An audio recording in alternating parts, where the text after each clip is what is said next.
बृहस्पतिवार की व्रत की कथा और उसकी पूजन विधि। ओम गणेशाय नमः। बृहस्पतिवार के दिन जो भी स्त्री पुरुष व्रत करे उनको चाहिए वह एक दिन में एक ही समय भोजन करे, क्योंकि बृहस्पति भगवान एक दिन उनका उस दिन पूजन होता है। भोजन पीली चने की दाल आदि का ही करे, परंतु नमक नहीं खाए और पीले वस्त्र पहने। भोजन में पीले ही फल होने चाहिए। पीले चंदन से पूजन करें। पूजन के बाद प्रेम पूर्वक गुरु बृहस्पति महाराज की कथा सुननी चाहिए। इस व्रत को करने से मन की इच्छाएं पूरी होती है और बृहस्पति महाराज प्रसन्न होते हैं। धन, पुत्र, विद्या, मनवांछित फलों की प्राप्ति होती है। परिवार को सुख शांति मिलती है। इसी व्रत से स्त्री व पुरुषों के लिए सर्वश्रेष्ठ और अति फलदायक है। इस व्रत में केले का पूजन होना चाहिए। कथा और पूजन के समय तन, मन, कर्म, वचन शुद्ध होकर इस जो इच्छा हो वह बृहस्पति देव से प्रार्थना करनी चाहिए। इच्छाओं को बृहस्पति देव अवश्य पूर्ण करेंगे, ऐसा मन में दृढ़ विश्वास रखना चाहिए। बृहस्पति देव की व्रत की तरह एक समय की बात है कि भारतवर्ष में एक राजा राज करता था। वहाँ बड़ा प्रतापी और दानी था। प्रतिदिन मंदिर में दर्शन करने जाता और गरीबों और ब्राह्मणों की सहायता करता था। यह सब बातें उसकी रानी को अच्छी नहीं लगती थी। हाँ, तो वर्ग को दान देती थी और राजों को भी ऐसा करने से मना किया करती थी। एक दिन राजा शिकार खेलने गए, वन में गया हुआ था। उसी समय बृहस्पति देव साधु के वेश में राजा के महल में भिक्षा के लिए गए और उससे भिक्षा मांगी। रानी ने भिक्षा देने से इनकार कहा। हे साधु महाराज, मैं तो दान पुण्य से तंग आ गई हूँ। मेरे पति सारा धन लुटाते रहते हैं। मेरी इच्छा है कि मेरा सारा धन नष्ट हो जाए, फिर ना रहेगा बांस ना बजेगी बांसुरी। साधु ने कहा कि तुम बड़ी अजीब हो। धन संतान तो सभी चाहते हैं, पापी भी पुत्र और धन की इच्छा रखते हैं। यदि तुम्हारे पास अधिक धन है तो भूखों को दो, प्यासों को पानी पिलाओ, मुसाफिरों के लिए धर्मशालाएं खुलवाओ। जो निर्धन अपनी कुंवारी कन्याओं का विवाह नहीं करते उनका विवाह करा दो। और कोई काम है जिनके करने से तुम्हारे यश परलोक फैलेगा। परंतु रानी का उपदेश का कोई प्रभाव ना। बोली, महाराज आप मुझे कुछ ना समझाए। मैं ऐसा धन नहीं चाहती जो हर जगह बांटती फिरूं। साधु ने उत्तर दे दिया, यदि तुम्हारी ऐसी इच्छा है तो तुम ऐसा करना कि बृहस्पतिवार को घर गोबर से लीपना, अपने केशों को धोना, केशों को धोते समय स्नान करना। राजा से कहना कि वह हजामत बनवाए। भोजन में मांस, मदिरा खाना, कपड़े धोबी से धुलने के लिए डालना।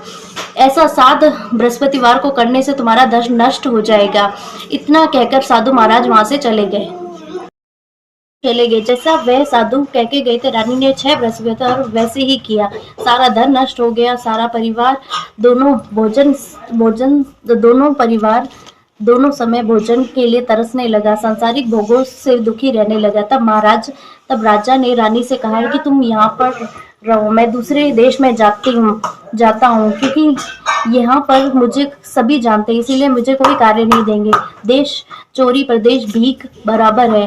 ऐसा कहकर राजा प्रदेश चला गया। वहाँ जंगल में जाकर लकड़ी काटता और शहर में बेचता। इस तरह से जीवन व्यतीत कर रहा है। इधर राजा के बिना रानी दुखी रहने। किसी दिन भोजन मिलता, किसी दिन जल पीकर ही रहना पड़ता था। एक समय रानी और उसकी दासी 7 दिन तक भोजन नहीं मिला। रानी ने अपनी दासी से कहा, यहाँ पास में मेरी बहन है, वो बड़ी धनवान है, उसके पास जाओ और वहां से 5 बेचर मांग के लेके आओ, जिससे कुछ समय के लिए मेरा गुजारा हो जाएगा। इस प्रकार रानी की आज्ञा का मानकर दासी बहन के पास गई। तो रानी की बहन उस समय पूजा कर रही थी, क्योंकि उस समय दासी रानी की बहन से बोली, हे रानी, मुझे आपकी बहन ने भेजा है, मुझे 5 सेर बेचर दे दो। दासी की कई बार कहने पर भी रानी ने उत्तर दिया, क्योंकि उस समय वह बृहस्पतिवार की कथा सुन रही थी। जब दासी को कोई उत्तर नहीं मिला तो वह दुखी होकर वापस अपने नगर आ गई। रानी से बोला, हे रानी, अब बहन बहुत धनी है, वह छोटे लोगों की बात इसमें उसका कोई दोष नहीं। जब बुरे दिन, रानी बोली, इसमें उसका कोई दोष नहीं। जब बुरे दिन आते हैं तो कोई भी सहारा नहीं देता। अच्छे बुरे दिन का विपत्ति में ही पता लगता है। अच्छे बुरे का विपत्ति में होता है। जो ईश्वर की इच्छा होगी वही होगा। सब हमारे भाग्य का दोष है। इधर रानी की बहन ने सोचा, मेरी बहन की दासी आई थी, परंतु मैं उससे बोली नहीं, वह बहुत दुखी हुई होगी। और यह सच कथा को सुनकर और भगवान विष्णु का पूजन समाप्त करके वह बहन के घर चल दी।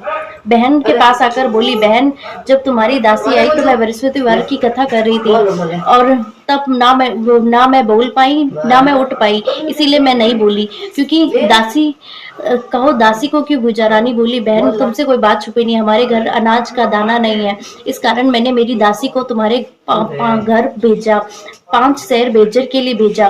रानी की बहन बोली, बृहस्पति भगवान सबकी मनोकामना पूर्ण, शायद तुम्हारे घर में भी अनाज रखा हो। इस प्रकार का वचन सुन रानी अब जब अंदर गई तो एक घड़ा बेजर भरा मिला। तब रानी और उसकी दासी खुश हुए। दासी कहने लगी, हे रानी, वैसे हमको भोजन नहीं मिलता, हम रोज व्रत करते हैं, अगर आपकी बहन से व्रत की विधि पूछ ली जाए तो हम भी ये कर लेंगे।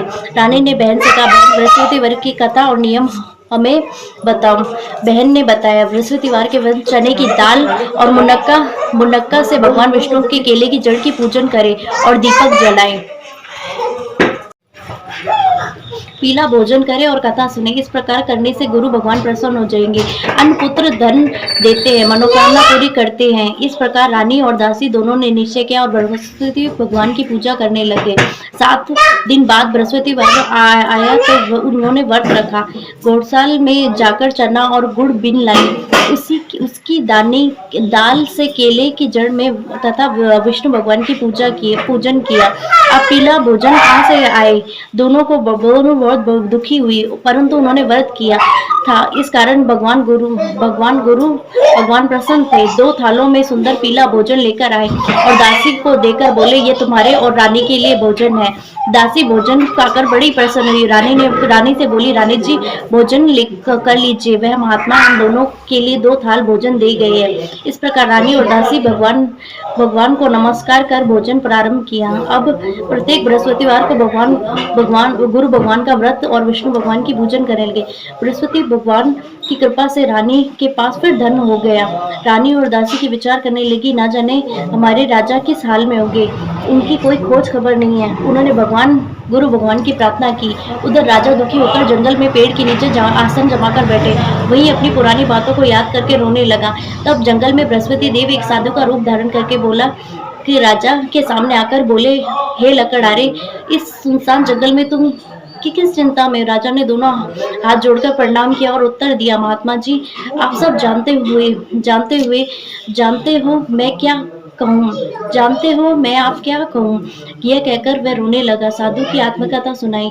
महात्मा जी ने कहा, तुम्हारी पत्नी ने बृहस्पति के दिन वीर भगवान का निरादर किया था, जिस कारण तुम्हारी यह दशा हुई। अब तुम चिंता को दूर करके मेरे कहने पर चलो तो तुम्हारे सब कष्ट दूर हो जाएंगे। भगवान पहले से ही अत्यधिक संपत्ति देंगे। देखो, तुम्हारी पत्नी बृहस्पतिवार का व्रत आरंभ कर दिया है। तभी बृहस्पतिवार व्रत करके चने की दाल, तुम भी बृहस्पतिवार के व्रत कर चने की दाल और गुड़ का जल के लोटे में डालकर केले का पूजन करो और कथा कहो और सुनो। ऐसा करने से भगवान तुम्हारी सारी मनोकामना पूर्ण करें। साधु के ऐसे वचन सुनकर राजा बोला, हे प्रभु, मुझे लकड़ी बेचकर आता हूँ, इतना पैसा नहीं, मुझे लकड़ी बेचने से इतना पैसा नहीं मिलता जिससे भोजन करने के उपकरण कुछ बचा सकूं। मैंने रात सपने में देखा कि सपने में अपनी पत्नी को व्याकुल देखा, मेरे पास कुछ भी नहीं है जिससे उसकी खबर मंगा सकूं। साधु ने कहा, हे राजन, तुम किसी बात की चिंता मत करो। बृहस्पतिवार के दिन तुम रोजाना इस लकड़ियां लेकर शहर जाओ, तुम रोज से दुगना धन प्राप्त करोगे, जिससे तुम भली भांति भोजन कर लोगे। बृहस्पति देव की पूजा का समापन भी आ जाएगा। बृहस्पति की एक कहानी निम्न प्रकार है। अब दूसरी कहानी स्टार्ट हो रही है।